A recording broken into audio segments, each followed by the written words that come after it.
We are live now. Daniel is hyper. There's kids right here watching videos.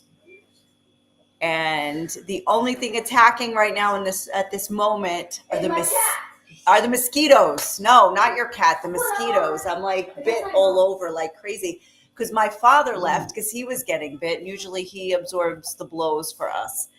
So anyway, here we sit, day 4 of this, or day 5. 5. I'm guessing 5. I don't know. I thought I saw 4 on the TV before. And we are still okay. So now today, Israel says they are going to they're going to ease the restrictions. Boo.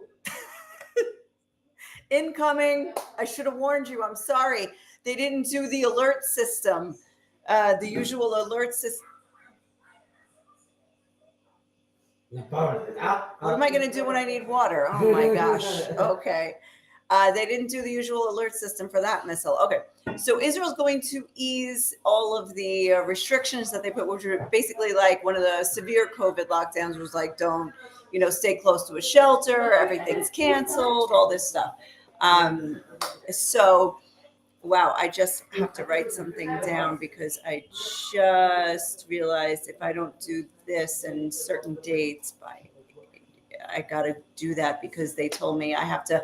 There's this thing that we have to buy, and it has to be like from this date to that date. Otherwise, you don't get it. Like some crazy thing at the pharmacy. Okay. All right.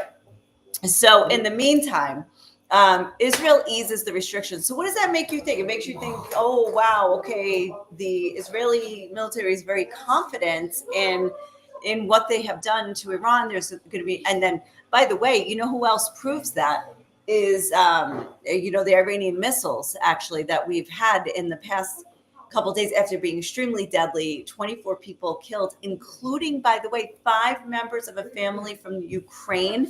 They were here to treat the daughter, 7-year-old girl, for cancer. She had leukemia. Anyway. Oh, wait, guys, here, Ibrahim. Your mother. Okay, we have to make sure he gets picked up. Oh, wait, let me put this. That's not for you yet. No, it's for me. This is good information. Wait. Okay, so Israel's easing up the restrictions, okay, but the Arab press apparently is rampant with warnings that there's going to be a massive attack. So I think like all the Israelis are like, oh, wow, we can go back to work tomorrow and perhaps things are going to be open. School, no, of course not school, but things are opening up slowly. But then in the Arab media, they say there's going to be a major attack and everybody is concerned. Now, couple of things. Who else said there's going to be a major attack this week? 7 people? President Trump. So anyway, he said, well, he didn't say major attack. He said there's going to be something big this week. So anyway, I'm going to play you a little bit of his very confusing answer to the question, which leaves you with more questions about whether or not he's going to attack. So you've got the Israelis easing up, the Arab press saying it's about to get more dangerous. The Iranian missiles are tapering off a lot. In each round in each barrage that comes, it's gone from 30 to 50 missiles at a time to 5. And that's what we had today. However, one of the missiles that came in this evening, I think that landed here, they said was a different type of missile, and it was larger and carried more explosives. But it was intercepted and it didn't do any damage. Okay, so I'm getting a question. And hi to Laura. Hi. The family's not here that my parents left earlier. Do you have the number of missiles that were intercepted for each day? No, wait, they just came out with that stat. Hold on a second. Hold on a second. Where did I see it? I don't have it memorized. Such a good question. I think, was it in WhatsApp and was it in this group? No, I'm sorry, I get 400 million messages a day. Oh, okay. Well, if we're going to just go with, instead of numbers, percentages, the interception rate is 90% and above. That one I can do. I probably can't tell you that. Got it, found what I was looking for. Thank God. Okay. I don't know who compiled this. Okay. Military correspondent Doron Kadosh and Aryeh Eisenman. Okay.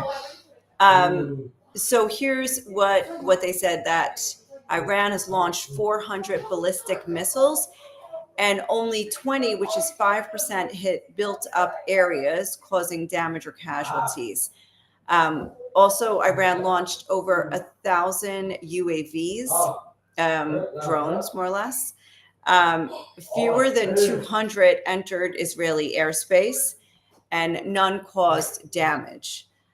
All of the ones that threatened, that crossed the border, were intercepted. So anyway, those are the statistics that they compiled. I have more statistics that I think let me open this document that I just had today.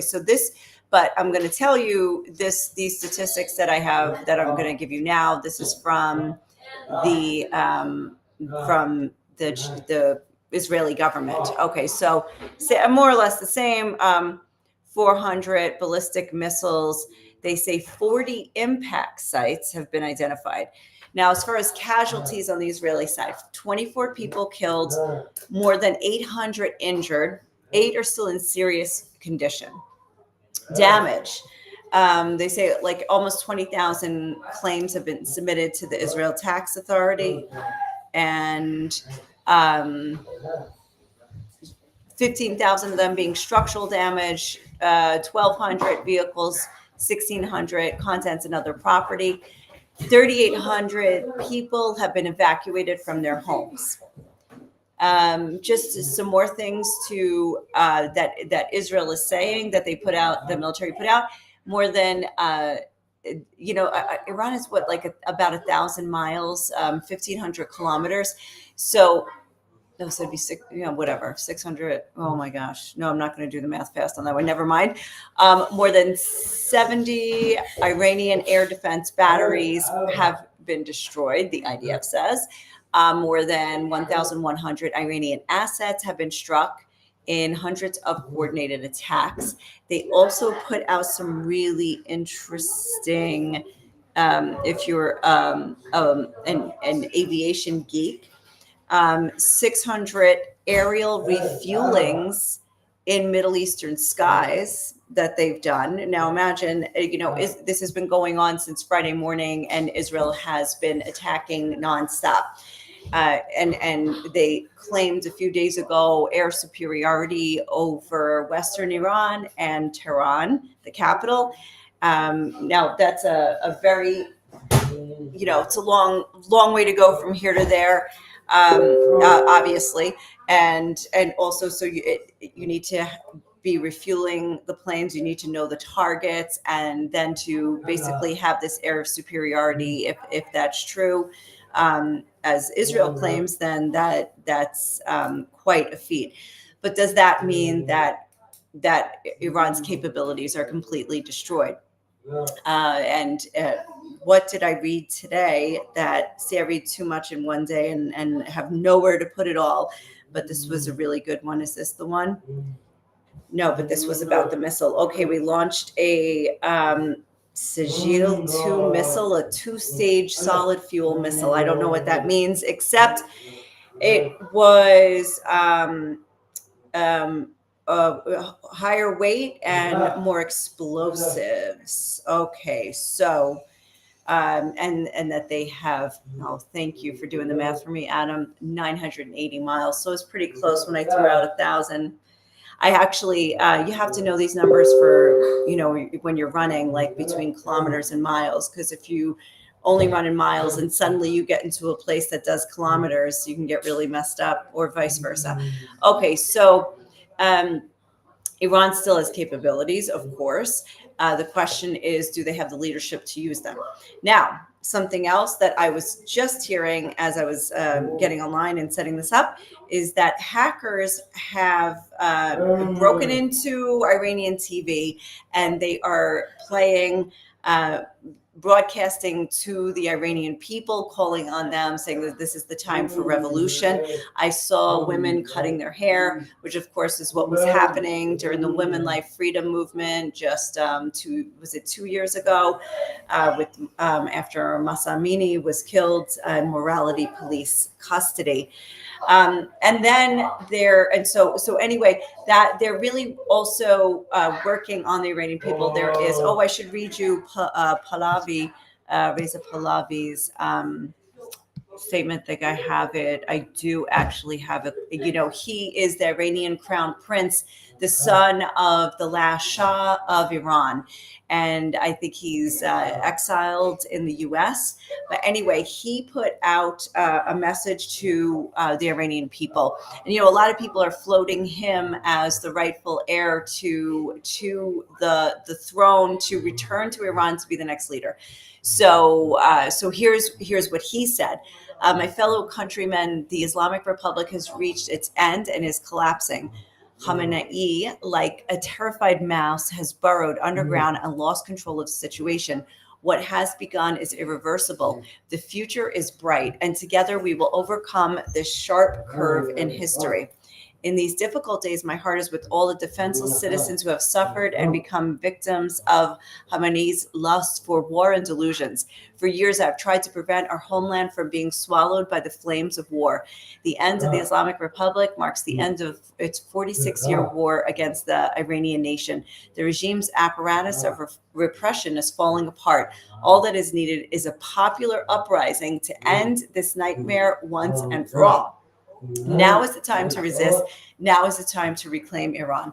Together, from Bandar Abbas to Bandar Anzali, from Shiraz to Isfahan, from Tabriz to Zahedan, from Mashhad to Ahvaz, from Shahrekord to Kermanshah. Let us take to the streets and put an end to this regime.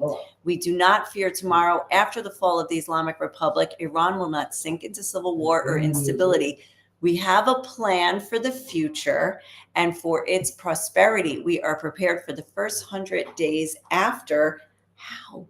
For the transition period and for the establishment of a national and democratic government. They have a plan for the Iranian people, and thanks to the Iranian people. I turn to the armed forces, the police, the security forces, and the government, many of whom have sent me messages in recent days.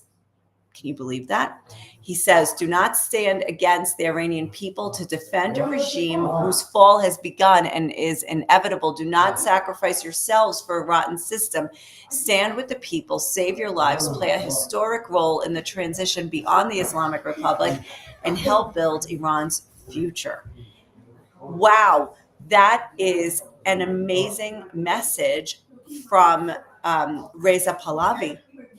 Like calling on the people and saying there is a plan in place, so do it.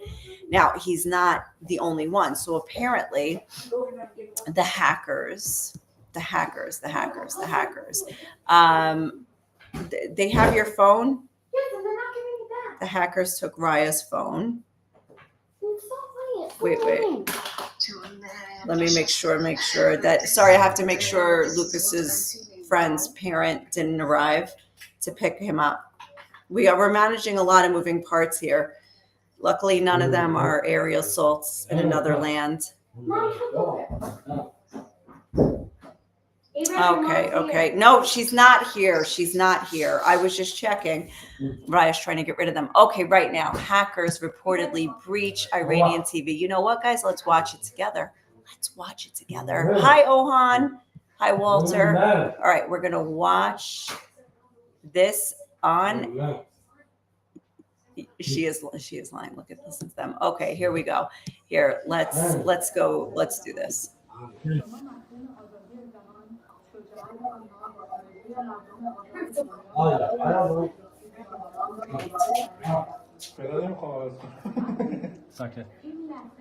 Look at them. Look at this, showing the protests, showing the uprisings, and this is hacked into the Iranian broadcast system, showing also this is when Israel bombed the media, the broadcast station. I don't know what it says, but offensive efforts. There's an English translation. Oh, and they have the lion. The lion is crucial. میتونی بزنی که This آنتن failed سیمان نماهاره your. Oh, I can't read it. Rise up. This is your moment. Wow. Okay. So here, let's make this smaller. Let's see what it says here. Several television broadcasts in Iran are apparently hacked by computers and calls on the public to rise up and take to the streets. The opposition linked Iran International quotes officials as saying it only affected those receiving the broadcasts via satellite, suggesting interference with satellite signal. That's it. That's the end of that story. So, oh my goodness.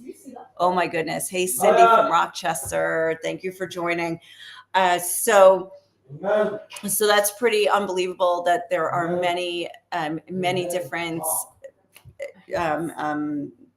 people and everybody, different organizations or former leaders and current leaders, like, that are kind of like working on the Iranian people to like rise up.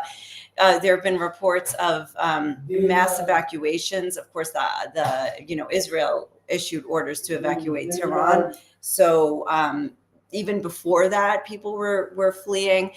Some are fleeing Iran in general. They're going toward Azerbaijan. Some are going toward Armenia, Turkey. So all over. I have an idea of strikes. Okay. So there. Another Iranian, looks like general, also may have been assassinated. So anyway, all this, I mean, very methodical, what's happening here. So, okay. All right. So Ohan, this is a great segue because Ohan asks, do you know any estimation of when this will end or it's going to escalate more? Yes, Ohan, I know. No, I'm just kidding. Of course, I know nothing. Hold on. This could be, let me handle matters here. Hold on.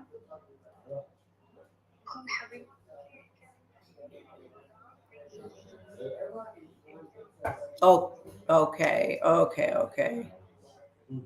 All right. Ibrahim, you're out. Yes. Nasty. Ibrahim, your dad's here. Okay, bye. Better luck next time. They wanted a sleepover. Never take my phone again if you do that. Sleepover during bomb shelter runs. All right, bye. See you. Have a good night. Have a quiet night. So, Ohan, do I have any estimation of when it's going to end? So I started the broadcast by saying, if you listen to the Israeli media, you feel like things are under control and it's going to end because they've got total control. They just need the U.S. to like boom, boom, boom, get some other sites out and then done. If apparently you listen to the Arab press, you are panicking because there's a big attack that's going to happen imminently from Iran. So I don't know. But if you listen to Donald Trump, let's go listen to Donald Trump. Let's go listen to Donald Trump because this is the best. This is the best answer of all. All right. Let me back this up. Let's listen. Mr. President, have you given to answer questions about whether you are moving closer or you believe the U.S. is moving closer to striking Iranian nuclear facilities? Where's your mindset on that? I can't say that, right? You don't seriously think I'm going to answer that question? Will you strike the Iranian nuclear component? And what time exactly, sir? Sir, would you strike it? Would you please inform us so we can be there and watch? I mean, you don't know that I'm going to even do it. You don't know. I may do it. I may not do it. I mean, nobody knows what I'm going to do. I can tell you this, that Iran's got a lot of trouble, and they want to negotiate. And I said, why didn't you negotiate with me before? All this death and destruction. Why didn't you negotiate? I said to the people, why didn't you negotiate with me 2 weeks ago? You could have done fine. You would have had a country. It's very sad to watch this. I mean, I've never seen anything like it. It's so, everyone thought it was going to be the reverse. I didn't think so. And I was telling them, you gotta do something. You gotta negotiate. And at the end, last minute, they said, no, we're not going to do that, and they got hit. Remember 60 days, and then came the 60. 61 is going to become a very famous number. That was one hell of a hit. That first hit, that was one hell of a hit. Not sustainable, to be honest. That's where it ended. It ended on the first night.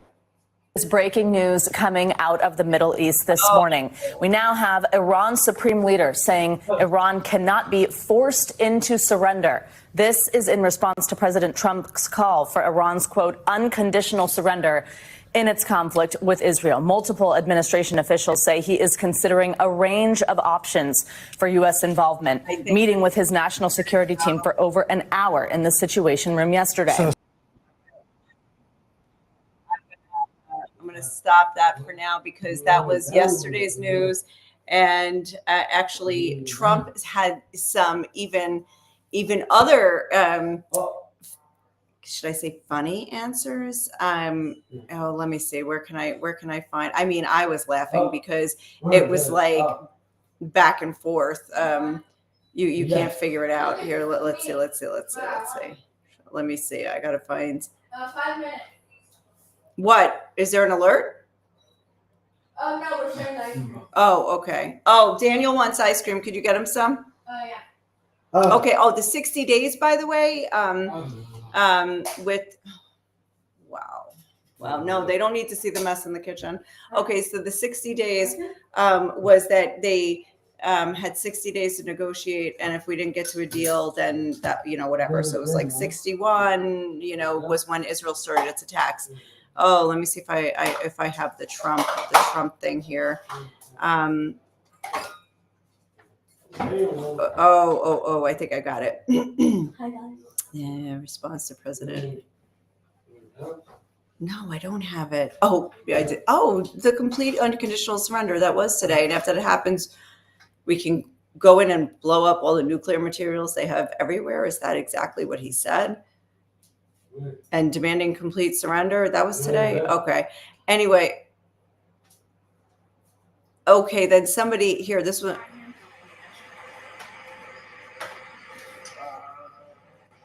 You could say so. They know it's maybe you could call it the ultimate. The ultimate ultimatum. He said, yes, you can. Give me a break. Anyway, it was like we have gone back and forth in the last couple days with we're going to attack. We're going to give them a chance. They should surrender. We've given them the ultimatum.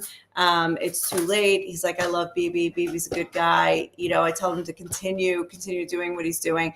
Then there's reports of U.S. Did you want to say something about the shelters? Yeah. Okay. Something about the shelters. Oh, Adam. No, it's not what I was going to say. But anyway, let me move on. Okay, Adam, do you have a shelter in your house? We don't have one in our apartment, but we have one in this building. So we have to go downstairs. It's like the building shelter. It also serves as a public shelter if people are outside on the street at the time of a siren. It can get pretty tight in there, I can tell you, especially with all the people in our building, plus others, and the dogs. They're all big, barky dogs. What do you want to say? About the one when I was in home yesterday. Okay. Oh, yeah. Raya has a great story from yesterday. Yesterday, I wasn't home. I was at a sleepover with my friend. So speak louder. So yesterday, I was at a sleepover Mm-hmm.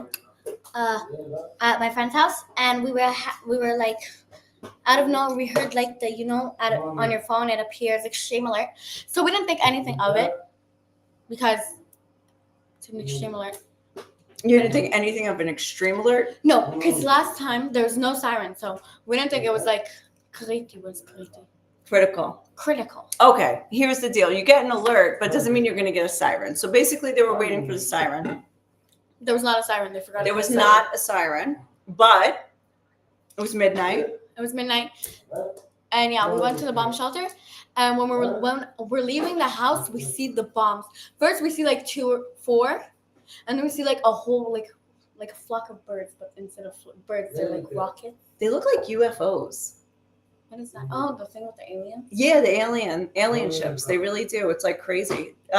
Also us. So we didn't get sirens. So we were like waiting around. We're like, oh gosh, we got Daniel. Well, like Lucas woke up first.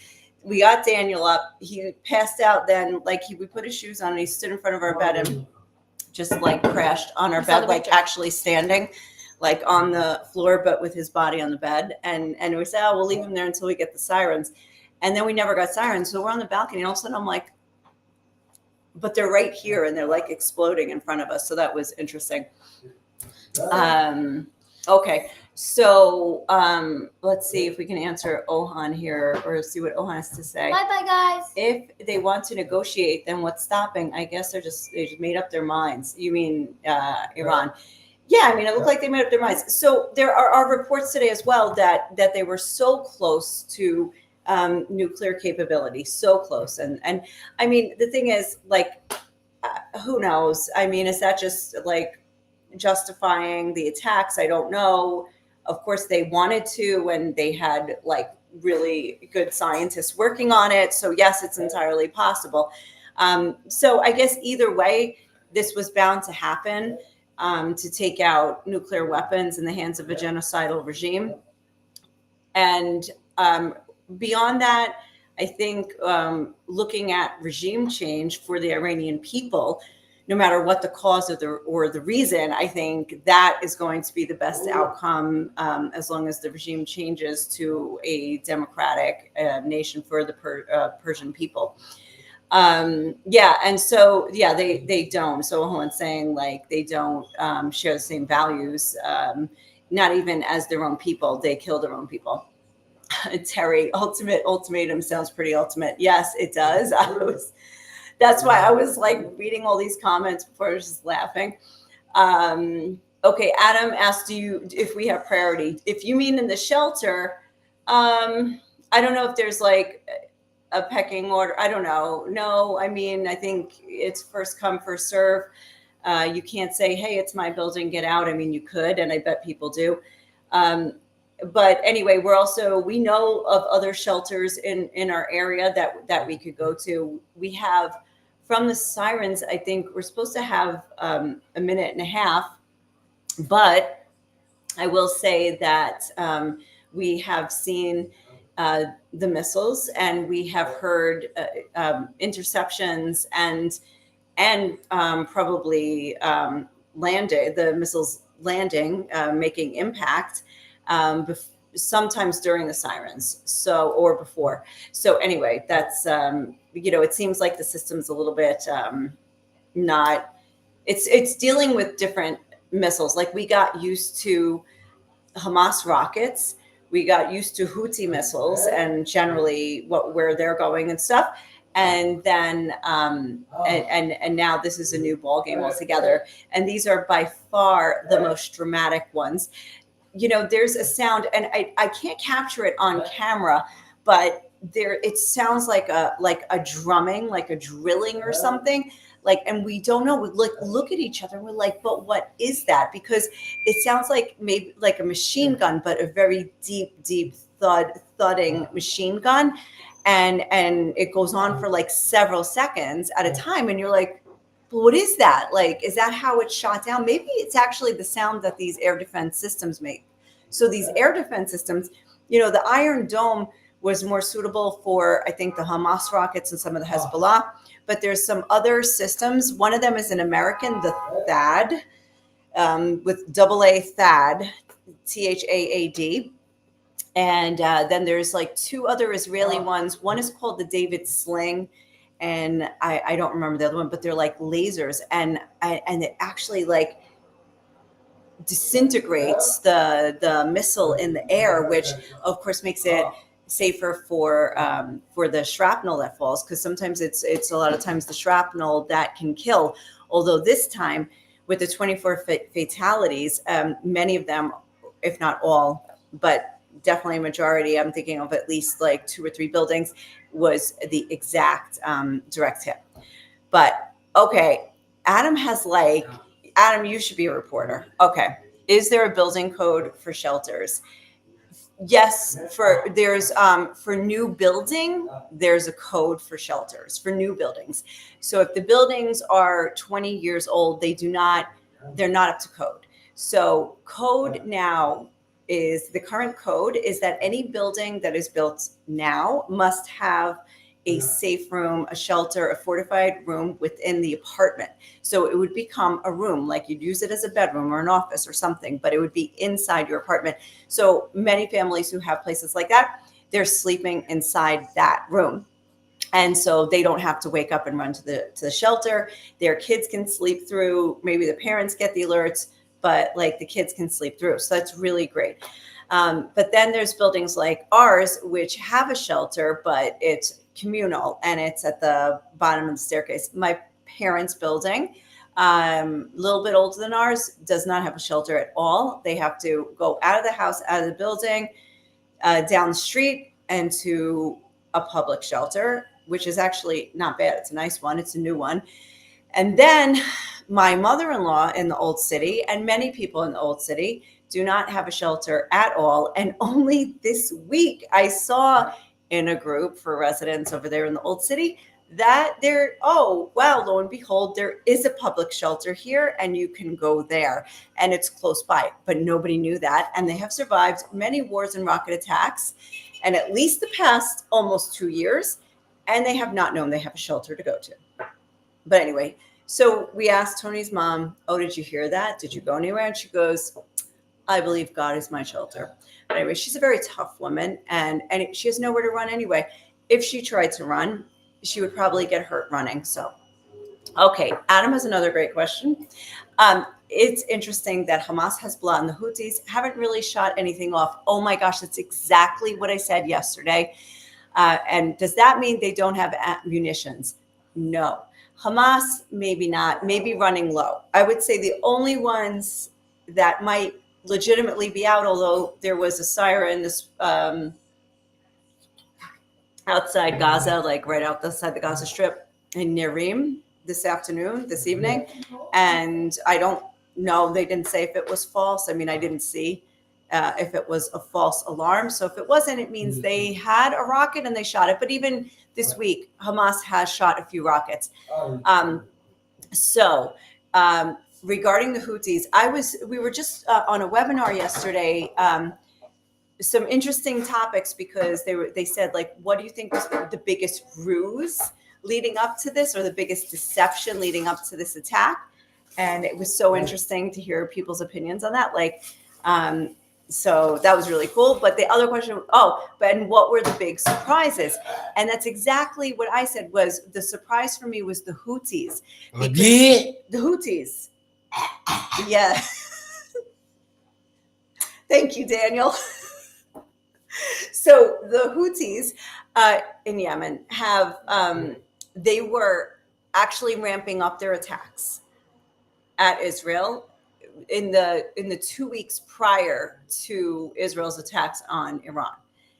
Even when we were overseas, I was getting alerts on like the day we left, the day we were going to return. The minute we returned, we got to the airport, got outside with our luggage and sirens, and we had to go back inside. So the Houthis were like, 4 times a week, I would say.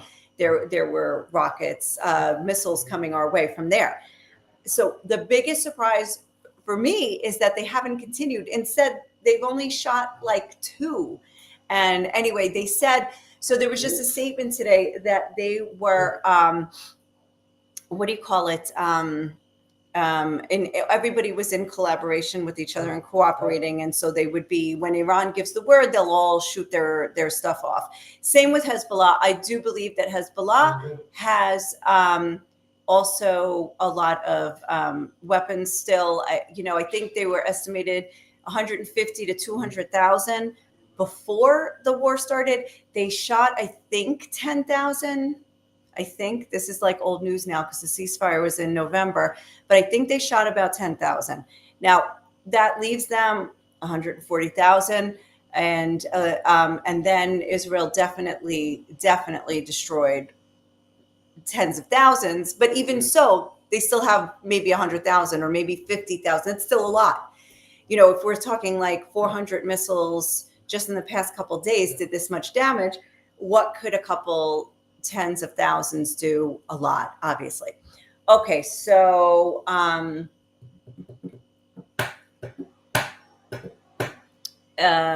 hope that answers that. So here's Ohan. I bought this today. I know. What did you expect? Please put it away in the freezer. You're eating it. No, done. No more ice cream. Okay, Ohan is a personal question for me. For me or for you? Because your generation has passed the Iraq war here. Intifada 1, Intifada 2. I only got here in Intifada 2. Coronavirus, Intifada 3. Gaza, now Iran.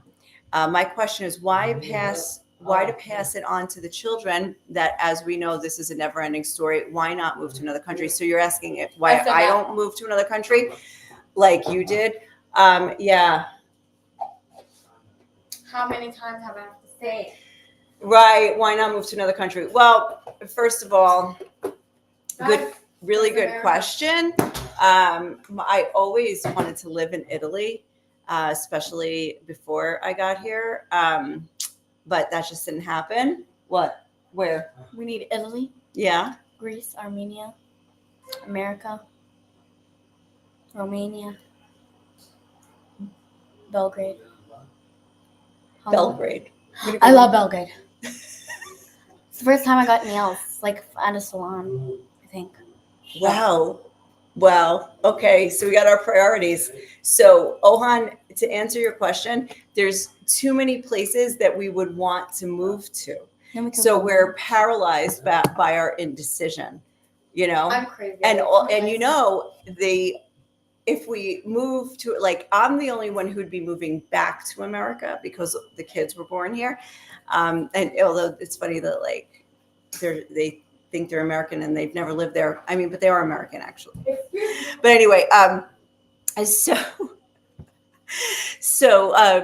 yeah, go back. But where? What's back? Like, is New York back? My sister's not there anymore. My brother's not there. My parents, aunt and uncle, cousin. Most of our extended family has moved out. Massachusetts, Texas, Colorado, Florida. I mean, all over the country. So that's another good question because I always think, like, if I moved back to America, where would I move? I love New York. But I love the New York that I left, not the New York I'd return to, nor could I afford the New York that I would return to. So anyway, that's that. And America is just so big, again, paralyzed by indecision. From New York originally. So I'm from the same, not just the same state, not just the same city, but the same borough as this guy right here. I would say the elder, she's doing great. Queens. I thought there was 36K people watching. I'm like, Yes, Raya. let's pray. Raya likes to monitor the size of the audience. It's hilarious. Okay. So Aunt Rosemary's voting for Texas. Walter's voting for Georgia. Yes, Georgia. I like Georgia. You like Georgia? We were just there. Raya, we were in the country of Georgia, not the state in America, but yeah, great. And Adam, where are you from? And Ohan, where are you now? That's the big question. Mysterious Ohan. And where are all the Iranians going to move to? Look, there's another vote for Adam from Queens. Wait, do I know you? Probably. You know everyone. Florida. I know I would have moved to Florida, but didn't the prices go through the roof since since it got all popular and free? I know. I would probably, Florida would have been my first choice. Yes, I was in New York for 9/11. South Dakota. Wow. South Dakota. I've always wanted to go. And then Delia says, I think you'd want to stay like here. So Walter's like, no, not Florida, hurricanes. That's hilarious.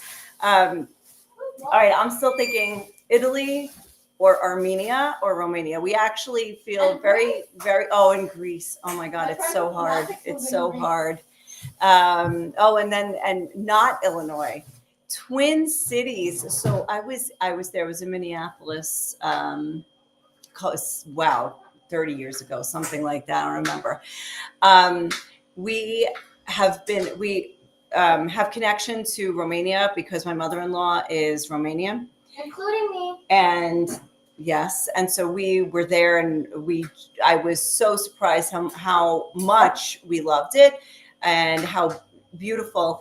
I mean, it's not like on the radar for amazing nature, especially for Americans, but Romania is just one of the most beautiful natural places I've ever, like, and when you get out in the countryside with the mountains and the lakes and everything, it was overwhelmingly gorgeous. Go to the Bat Cave. The Bat Cave is The Bat Cave? Oh, was that in Where was the Bat Cave? Romania? Where in Romania? I remember. Okay. We were in. I remember the cave with the monastery. I remember where we had a bear alert. Oh my gosh. So just like we get rocket alerts now, like it's like an Amber Alert, like like insane like that. I actually get, we had a bear alert, and not only was it a bear alert, like in the city we were in Sinaia, Romania, I was like, wait a second, what street? Like it said the name of the street, and I'm like checking our Airbnb listing. I'm like, that's our street. And the street is like this big, like it was like, 200 feet of street, and the bear was on our street. So that was bizarre. And another great, here, tell your father he's interrupting live. And then another day, we've been to Armenia twice, but also we feel very connected there. It's just an amazing place. Also not really on the radar for Americans, and I'm gathering most of you are American. And Bye, guys. But that is just like, it's an open air museum. The whole country is just entrenched in history. It just shows it's amazing. It oozes history and Christianity. Actually, it's like a very Christian nation. Like it wasn't just the first Christian nation, but it is. It's also very display of Christian. There's churches. Churches everywhere, monasteries from like 700 years, starting from the year 600, 700. There's the engraved crosses, the khachkars, they're everywhere. Really good food, really good wine, also amazing natural beauty, the mountains, the cliffs, the plateaus, shocking, but less developed than even Romania. And Romania was like, still, you could feel it like getting itself out of communism, but Armenia even more so. Like it's only been out from the Soviet Union since 1991. And I feel like it's still developing. It still has a lot of Russian influence as opposed to Western influence. But we really connected there, and even like the city Yerevan, the capital city, was just amazing. But here, I want to catch up. I hope I didn't miss anything. Texas or Oklahoma? I have been in Oklahoma. Hi, Tammy. And I've never been in Texas, which is insane, because I have so much. Wow, look what I just did. I just put I didn't even know I could do that. I just put a comment. And I didn't ask you if that was okay. I'm sorry. I could put comments on the video. I had no idea. Should I do that, guys? I didn't know. Wow. I need to learn this thing. Okay. Delia says that my Jewish great-grandparents emigrated to the U.S. from Romania due to the pogroms. Wow. I have a friend here who grew up in America but was born in Romania. And like her family emigrated to the U.S. And then eventually she made Aliyah here. And I always forget, she sounds American, and she's like, but I'm Romanian. And I'm like, oh my God, that's right. So very cool. Aunt Rosemary, I have to come to Texas. I know. So but here's the deal. We can't even get out of Israel right now. My parents can't even get out. We're all stuck here. Yeah, we're all stuck. So, the airport's closed, except that they have just started doing these rescue flights to get Israelis back in. And then they're going to work next on getting the tourists out. Wow. So, Ohan, let me bring this full circle and make the prediction that you asked before if I have any sense of whether this is going to end soon or not. I think Israel has the upper hand. Like, I'm not just saying that because Israel's saying it. It's just for all intents and purposes. And what I can see is that Israel does have militarily the upper hand, and they're controlling the airspace in Iran. So they need time, and so does the U.S. Israel needs time to get the Israelis back that are stranded overseas. For instance, Daniel's teacher. My son Daniel that came by and gave me a kiss before. Yeah, his school teacher, poor woman, who finally went on a vacation with her husband. They left 2 young daughters with their grandparents, and now they're stuck in Prague. And then, and so people like them. Oh, and our friends who own the best restaurant in Jerusalem, Rewind. It's in the old city of Jerusalem. They are stuck in Crete, actually on a very extended vacation, an unintended extended vacation. But in any case, they can't open the restaurant anyway, according to the rules here at the moment. So at least that. But anyway, so they're over there. And so they need to, Israel wants to get their people back, and America and other foreign countries want to get their people out. So I would say, let's look at a week of this and a week of us people here just getting used to routine and getting back to life and things opening up and saying, oh, I guess there's no war and there's not as many missiles and everything's good and we're almost back to normal. And then round 2, Trump steps in, America steps in. Israel needs the B-52 bombers to finish off Fordo nuclear power plant and whatever else and take out the rest of the strategic military sites. And then, and then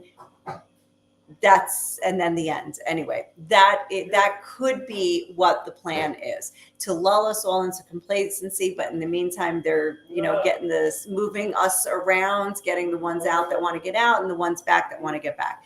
So maybe that's the case. I don't know. Okay. So, so Delia knows one British Jewish tourist who got home, to Israel or out of Israel. I mean, I know somebody else who was in Singapore, flew to Cyprus. From Cyprus, got a plane to Jordan, and then is going to come across the land crossing tomorrow. I know some Americans who are stuck here who went across the land border in Jordan to go get a plane from Amman. So that is one way. And I guess my parents could do that. But at the moment, it all seems rather overwhelming. And anyway, so, all right, on that note, I'm going to go catch a solid 2 hours of sleep before our next critical alert that Raya said, well, we didn't think it was anything important, even just an extreme emergency, urgent danger. Your lives are on the line. Oh, we didn't think it was that important, until usually they started about midnight. So if we go now, we can get like a good hour and a half or something like that, a little bit more. And I should not have saved this for the end. Okay. Amos Chappelle from Radio Free Europe interviewed me yesterday, and I have got to share on my channels the article he wrote because he did a really good job. Interviewed somebody on the ground in Israel and somebody on the ground in Iran to say, here's the situation, here are people viewing the situation. Anyway, it's a great article. Okay, so most likely I'll first check it, post it on Facebook. So check it out on Facebook, and I will see if I can post it in the community of the YouTube. So if you're watching from YouTube, you can grab it there. And Cindy, who asked last question, where do your parents live in the US? Queens, New York. So anyway, we really want to visit them this summer. It was already difficult. At minimum of $2,500 per ticket, and there's 5 of us. So we were like, oh, guess we're not going to go see the family again. I mean, my parents are here, but we have other family we'd like to see. But anyway, so we want to get back to the U.S. and then get to Texas. That's what I was starting to say, Aunt Rosemary, is that we can't even get to America. Like even before this escalation with Iran, we couldn't even get there because, wait a second, I'm going to post this thing right now. Let me find Amos's, because I know me, once this starts, well, I mean, once this stops, I'll probably like go brush my teeth, fall asleep, and be like really tired. Okay. Oh, it doesn't even post to all channels. All right. Well, anyway, I will post it. I'll remember here. Let's open Facebook now. I'll post it. Okay. But anyway, I just posted the article links, the link to the article, so you can check it out. Anyways, we're here for the long haul. So much about dreaming of living elsewhere and not passing this on to the next generation. Ohan, on the other hand, I'd like to say I'm raising very strong children. They'll be able to do anything. They'll think that anywhere else in the world is a piece of cake. So I'm going to be really proud of them. Got that, Raya? No. What doesn't kill you makes you stronger. It's a really good philosophical song by Kelly Clarkson. She's probably making a face right now. All right, anyway, this has been a lot of fun. She was making a face. But alas, the day has come to an end. Ciao for now and check back tomorrow. Let's see what shenanigans will happen between now and then. Have a good night and ciao.